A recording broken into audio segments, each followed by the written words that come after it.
Hey everyone, thanks for joining us for another episode of The Ghost Furnace. I am Bond, and I'm here as always with my cohort Nick Pennsylvania. How you doing, Nick? Good evening, Brendan. Doing right well. Getting ready for a holiday weekend. Yeah, for those in the States, it is 4th of July weekend. So everyone be safe with your fireworks and have fun.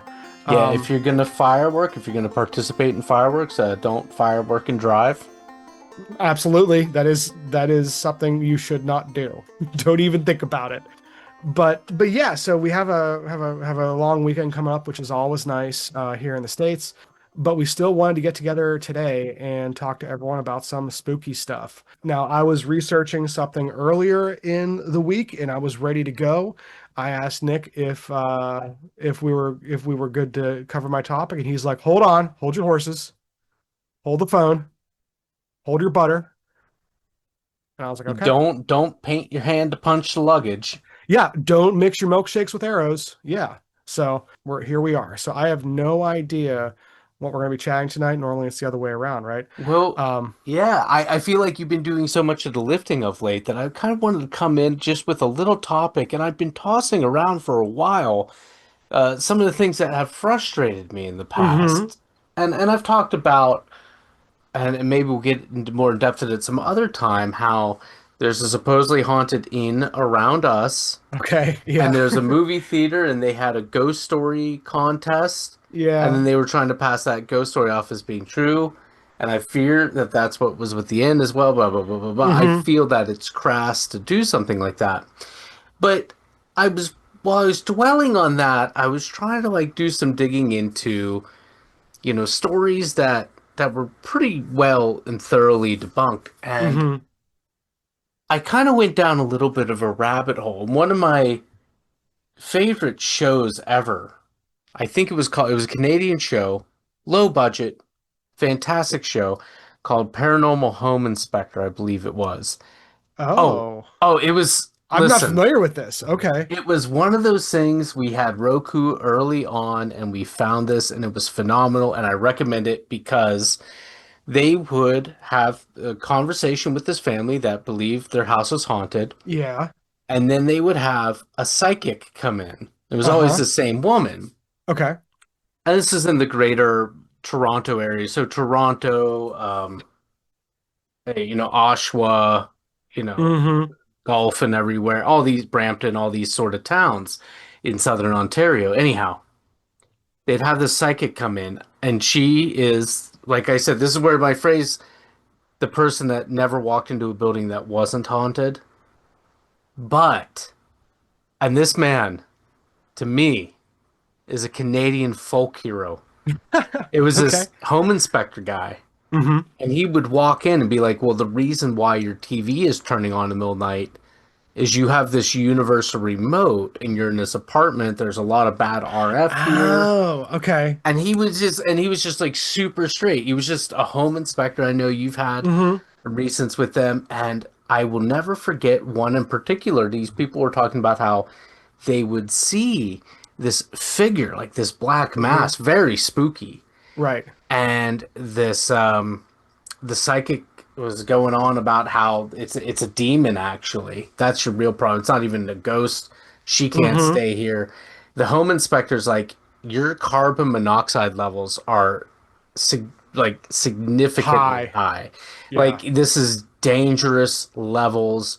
You shouldn't even really be in here. It's Right. that line. Wow. Okay. And you've got a young child. You have to have this resolved. hmm And I was like, well, that man may have saved some lives with Right. that. Actually, yeah, absolutely. The homeowners, this has frustrated me to no end, were like, well, I, I will definitely get that checked out, but I do believe this place is haunted.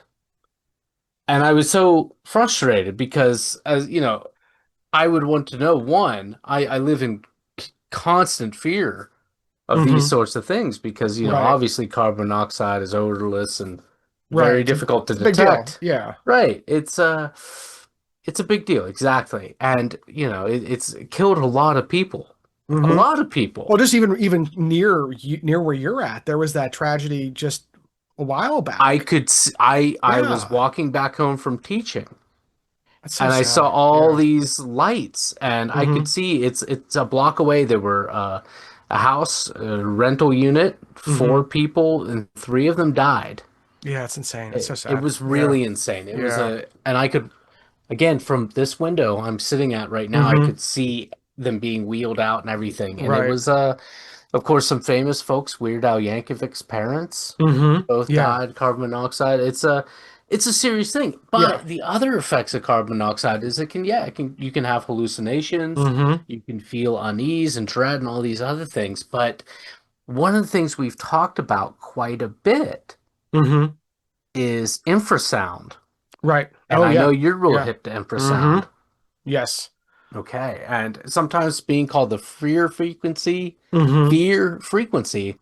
So I'm trying to remember. It's like in the 18.9 hertz range, which is below the threshold Of of like what general would. of like general human hearing. Yeah. Yes, yes, Yeah. yes. Because I want to say our hearing can go as low as like 12 hertz, but I turn to Yeah, you. you have some people who say they can hear below 20, but I think most audiologists will say 20 hertz to 20,000 hertz is the general range of human hearing. Most people don't hear those two extremes. Most people who, even if you have really good hearing, once you get above 15,000 hertz, it's it's really hard to hear, and same with even below 40.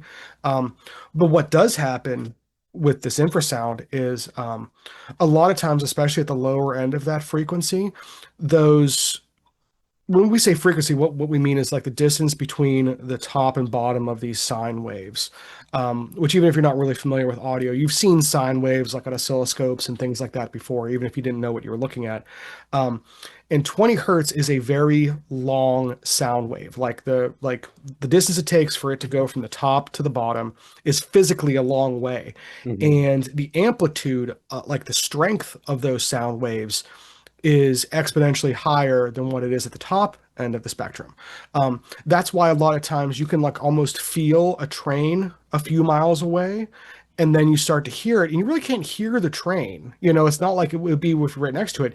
You just hear this low kind of, and a lot of times you almost even feel Right. it. It's a perception that Yeah, but you can't classify it as sound yeah, even. right. Because what ends up happening, and this is where the infrasound kind of comes in. Like I know we talked about this briefly, I believe in our Havana syndrome episode, and this is where it gets into like this is where I imagine the home inspection stuff kind of comes in, is you can have ductwork specifically that is vibrating, and if it's vibrating at a low enough frequency, you might not be able to hear it, but you will be able to feel it. And the reason it affects different people differently isn't necessarily because their hearing is better or worse. It's because what ends up happening is as those low frequency, high amplitude sound waves physically travel through your body, they get amplified in your chest because you have open air inside there in your lungs. And what ends up happening is you end up feeling it without actually hearing it. So that's like, and again, we're just talking about like duct work, and Yeah. trains and things like that.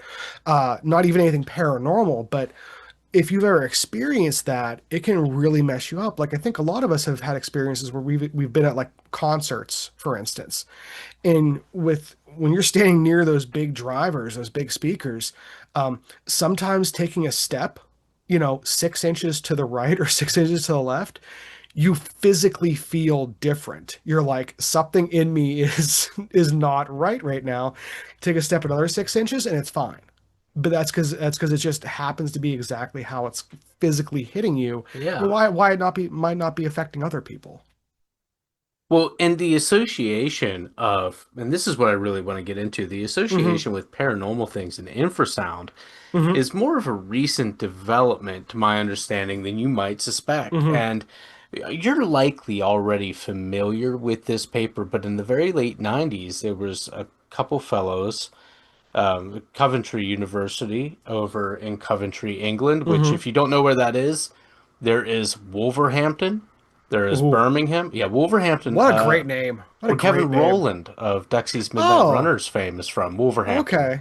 Hmm. Wolverhampton is to the immediate northwest of Birmingham, England. Okay. Yeah. and to the southeast of that is Coventry, Okay. which I Okay. believe the specials are from Coventry, if I Oh, remember correctly. seriously? Yeah, the Oh, whole two-tone thing. that should be the top of the Wikipedia page. Listen, Yeah. I'm telling you know what? I'm gonna take a moment. If I remember, Coventry's like a big automotive town Mm-hmm. in England. Let me see. Hold up. All the two-tone heads are going to be really glad for this. Yeah, they were We were from talking about, Coventry. yeah. Okay, interesting. That's Boom. pretty cool. Whole Yeah. British second wave Coventry. Boom. Okay, sorry. All Anyhow, good. All good. around 1997, 1998, there was two fellows, Dr. Tony Lawrence of the psychology department, Mm-hmm. an engineer named Vic Tandy, and I want to talk about Vic Tandy specifically. He they were both Coventry, and they published in the Journal of the Society for Psychical Research. As we've talked about many times. Yep. We have Yep. Ghosts in the Machine. Are you familiar with this paper? Not specifically, but I love the Okay. name. Yeah, it made me think of the Ghost in the Shell, that anime Yeah. that I've never actually Right. seen, but I Yeah. remember it was one of the big ones that Yeah, people like the whole Greek Deus Ex Machina kind of idea. Yeah. So, all yeah. day. Mm-hmm. Okay. But what was going on? So this Vic Tandy, who sadly came out with this paper with Dr. Lawrence around 98, 97, 98, Mm-hmm. sadly passed away far too young at the age of 50 in 2005. But they really promoted this. They did a lot of really interesting research, but it Mm-hmm. started in a laboratory in Warwick. Okay. Basically, yeah, so infrasound, I'm going to quote this part of an article in The Guardian from Mm-hmm. 2000. Infrasound is not easy to measure because it vibrates at a frequency below the level of human hearing, as you said. And the quote here from Vic Tandy in this article is, evidence from NASA and other sources suggests that it can cause you to hyperventilate and to have your eyeballs vibrate. So yeah. I believe it. Yeah. Yeah.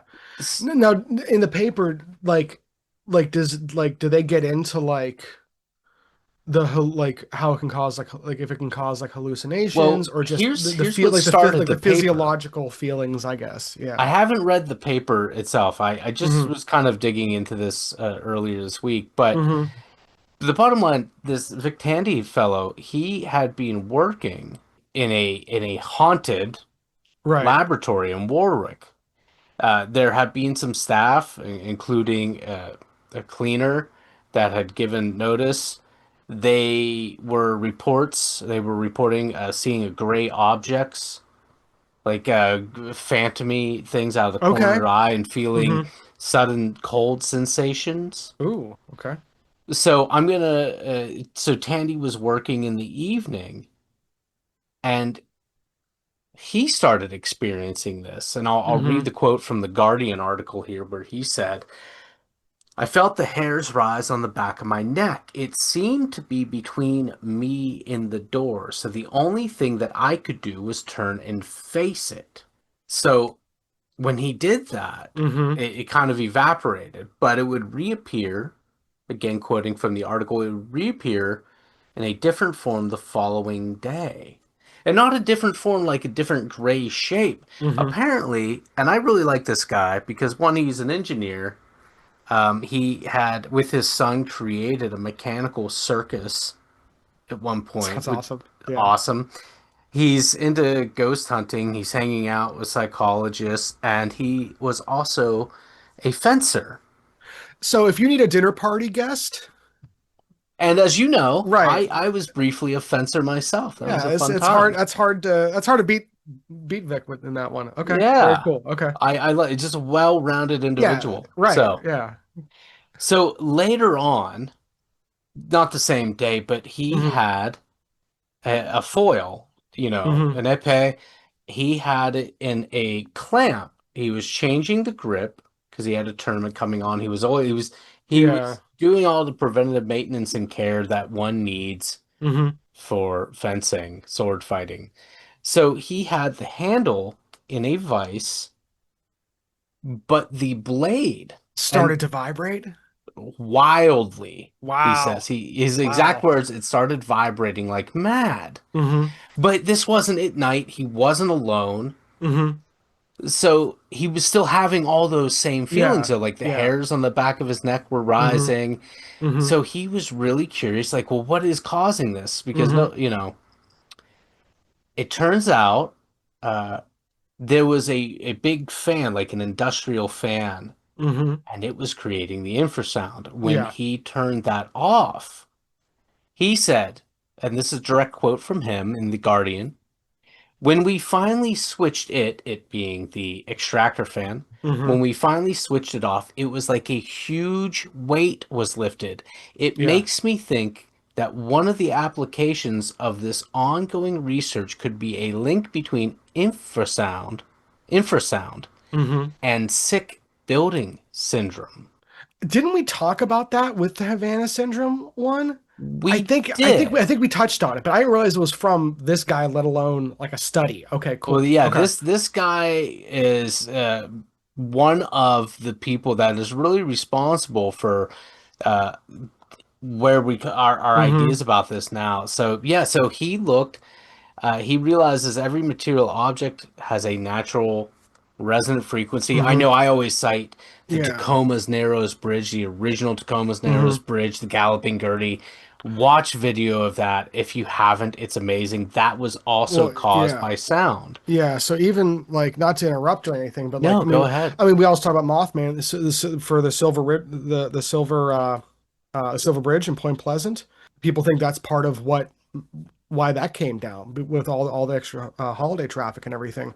But when we say resonant frequency, and the reason that like matters with that for those who are trying to picture this, what the reason that matters with the sword is like when you take like most people know what a tuning fork is. You hit it, it vibrates. What resonant frequency is if you take two tuning forks or even octaves of the same Hmm. frequency, Or um, fifths or apart. fits, yeah, and if you strike the one and hold it near the other one will in fact start to vibrate as Right. well. And in Um, fact, real quick for mhm, non-musical people, the fifth can be an overtone. And by a fifth, I right. mean this. Hold your thumb, play along with me if you would. Hold your thumb up. We're going to say a C major scale. Hold your thumb up because a C major scale, we're going to set our decoder pin C equals 1. Yeah. C is 1, so therefore D is 2. E is 3, you're probably recognizing a pattern. C is 1, D2, E3, F4, and G is the fifth. A Hmm. is the sixth, F is the seventh, and then we are back to 8 in octave, as Brendan referenced, Hmm. and what that's back home to C.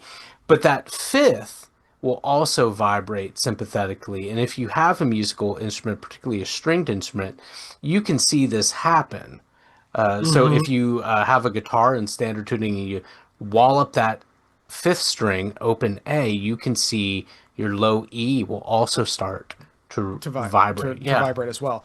Yeah, so like we're talking about like even though we're talking about sound, it kind of it does it's a very easy way to see how an unseen thing like sound, especially in this case infrasound that you can't even hear, still affects the physical world around us. You right. know, that's kind of And the idea. this Yeah. fan, he Hmm. was able to measure it. That fan had a resonant infrasound frequency Hmm. 18.9, right around 18.98 hertz, because of course these vary. They're not a Hmm. static thing Right. because there's so many factors involved, but it was around 18.98 hertz, Hmm. which is, according to this research, was roughly the same resonant frequency as the average human eye. Hmm. And so Interesting. Yeah. visual hallucinations, eye fluttering, Hmm. all of this could easily be explained by the infrasound. So he had to conclude that the gray mass, that Hmm. phantomy thing, was an optical illusion created because of the relationship between that frequency in the fan and Hmm. his eyes. So I think it's so interesting because I think some people, and you know, rightly so, would say that that's a form of like debunking phenomena. But Well, yeah, I go think on. Sorry. I think it's an interesting example of how like when it comes to these kinds of phenomena and everything, when we call them paranormal, whenever we say the word paranormal, it means outside of normal, and we usually ascribe it to things we can't explain yet. You think of the Arthur Conan Doyle quote about sufficiently advanced technology would seem like magic, to us in some senses. Um, just because we can't explain to something doesn't mean it doesn't have a physical cause that is, in the sense mundane. We just can't explain it. So when you think about how many things would have to line up for that fan to be resonating at the same frequency as a fencing sword in a very particular place and time that also correlates to people having paranormal phenomena happening, like the odds of that actually happening and it happening to a scientist Right. are astronomical. So it's like, that's not to say this isn't a incredibly unique and special event. It just isn't ghosts, you You know. mentioned Sir Arthur Conan Doyle, and all I could think, I thought you were going to go with the fairies thing. He believed in Connington, paper yeah, fairies. And I yeah. was like, was that the Coventry fairies? And no, it was the Cottingley, Connington, yeah. Very Cottingley close. Yeah, fairies. close, very Yeah. close name wise, yeah. But But anywho, so, yeah. so sadly, yeah, so Vic Tandy had a lot to do with this idea getting Mm-hmm. out. And of course, he sadly passed away in 2005, but a lot of people continued his work. Mm-hmm. Not only the Dr. Lawrence, who I had mentioned earlier, who wrote the Ghost of the Machine with him, but Gizmodo article I Mm-hmm. have up here talks about Dr. Richard Weissman, or I don't know, he's a psychologist. I believe he is a Dr. Richard Weissman. Uh, Several other colleagues in Britain, they actually back in 2003, so a little bit before Tandy died, they had a Mm-hmm. public concert that was an experiment. They Okay. had 700 participants Okay. go up for two performances, and they were, I'm just going to quote the article here. The performances were featuring two pieces of music that contained the critical 17 hertz tones at a Okay. volume right at the edge of human hearing. Other Mm-hmm. pieces without those tones served as controls. The Mm-hmm. audience did not know which of the pieces Which was which? Yeah. had this near for so Mm-hmm. the and again, I'll just read this last paragraph here. It'll be the last thing I quote, but this appeared in Gizmodo. Mm-hmm. The article is some ghosts may be sound waves just below human hearing. Mm-hmm. The result, it wasn't a slam dunk in terms of hard evidence. There's a lot of subjectivity at play, and Mm-hmm. scientists still aren't sure why infrasound affects some people and not others. But a good 22% of the audience reported feeling anxious, uneasy, fearful, pressure on the chest, a Mm-hmm. chill down the spine. As Wiseman told the British Association for the Advancement of Science when he reported his results, quote, these results suggest that low frequency sound can cause people to have unusual experiences even though they cannot consciously detect infrasound.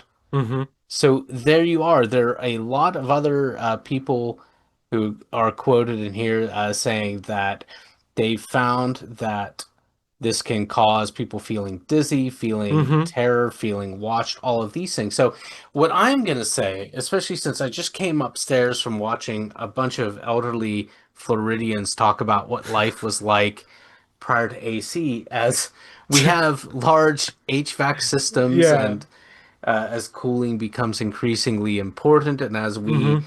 give up more and more to enable ourselves to be as comfortable as possible, a lot of our feelings, especially those negative feelings, Mm-hmm. there may be more to HVAC systems than to any phantoms and whatnot. To paraphrase Mm-hmm. Scrooge in Dickens' Christmas Carol, there's more to Yeah. HVAC to you, good phantom. No, and you might be right in a lot of senses. And I think that I mean it's complex because I mean I think that a lot of hauntings are a lot of reported hauntings are probably typically very complex scenarios with lots of factors. And I think that infrasound in any form certainly can play a role, just like EMF can play a role. Um, Sometimes those sources can be mundane, and other times those sources can be possibly paranormal, you know? So, like, I think that anytime you have like actual, like good, it seems like pretty good science happening that isn't like conclusive. It's not saying, oh, ghosts never exist Right. because this one thing, but it's another tool in our arsenal of being able to, like you said with that, with the home inspectors, in that Canadian TV show, which I need to find out because that sounds fascinating. Yeah, I need to find it and send it to you. I Yeah, need to rewatch it, yeah, honestly. it sounds great because that's like, The dude was um, awesome. I'm gonna find it while you're yeah, talking about this. I'll show it to you after. yeah, that sounds good. Um, because like I think that whenever you have people that bring like a multifaceted or multi-pronged approach to trying to figure out what's going on in a haunting, like that's gonna, I think, help us get to better conclusions, and it can be more likely for us to help people. Because like if there are occasions where someone's having a really hard time in a place and we say, hey, like maybe this is an infrasound related thing, just like it might be an EMF thing, just like it might be a gas thing or something like that. If that solves the problem, great, you know, but it also might only be part of what's causing something. Um, you could have a bad HVAC system that is ramping up someone's sensitivity. It doesn't mean they're not still interacting with something necessarily. I think that as someone who is very like vibes based with places and locations, that's something I definitely think about is like EMF, and I think about infrasound when I go places because some places just like don't feel great, you know, or they feel really good. And like that's what one of the things I'd be curious about is on the other side of the spectrum, is there types of infrasound that have the opposite effect? That like if some can agitate us, are there some that can make us feel calm? I don't know. They say the idling Hmm. frequency of a diesel engine and a Hmm. cat's purring are around the same thing. And it's I've heard claims that cats purring can actually Like stimulate bone growth. I don't know how true like that is, blood. but here's what I do Yeah. know. Hmm. If you are like me and you find yourself at the end of the evening turning off the light downstairs and running up the stairs because you have read so many ghost stories and you realize you're being ridiculous, but you can't help but feel the icy grip at your heel, well then relax and remind yourself that, there's probably a carbon monoxide leak or there's probably a faulty infra. But honestly, remind yourself that you can be manipulated Yes, that's the in key. ways that Right. aren't you Yeah. being stupid, aren't Yeah. you being gullible. Yeah. We can be manipulated by very natural things, and infrasound has been demonstrated Hmm. to be one of those things that could very, Hmm. whenever you're feeling uneasy in a place and there's no good reason for it, it could be something like that. And I do Hmm. want to really highlight the work of some of these people, particularly this Vic Tandy, Absolutely. who's just too rounded and interesting a person to be so quickly forgot.